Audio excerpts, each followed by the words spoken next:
یہ وہ لوگ ہیں جن کے لیے آخرت میں آتش جہنم کے سوا اور کچھ نہیں، اور جو عمل انہوں نے دنیا میں کیے سب برباد، اور جو کچھ یہ کرتے رہے سب ضائع ہوا۔ بھلا جو لوگ اپنے پروردگار کی طرف سے دلیل روشن رکھتے ہوں اور ان کے ساتھ ایک آسمانی گواہ بھی اس کی جانب سے ہو، اور اس سے پہلے موسیٰ کی کتاب ہو جو پیشوا اور رحمت ہے، تو کیا وہ قرآن پر ایمان نہیں لائیں گے؟ یہی لوگ تو اس پر ایمان لاتے ہیں، اور جو کوئی اور فرقوں میں سے اس سے منکر ہو تو اس کا ٹھکانہ آگ ہے۔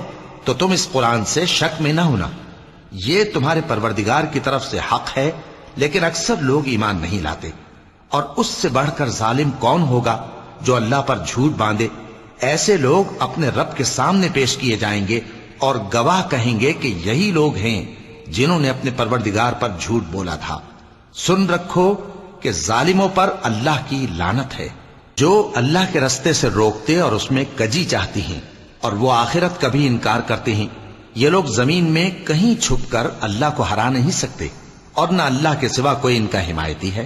اے پیغمبر، ان کو دگنا عذاب دیا جائے گا، کیونکہ یہ شدت کفر سے تمہاری بات نہیں سن سکتے تھے اور نہ تم کو دیکھ سکتے تھے۔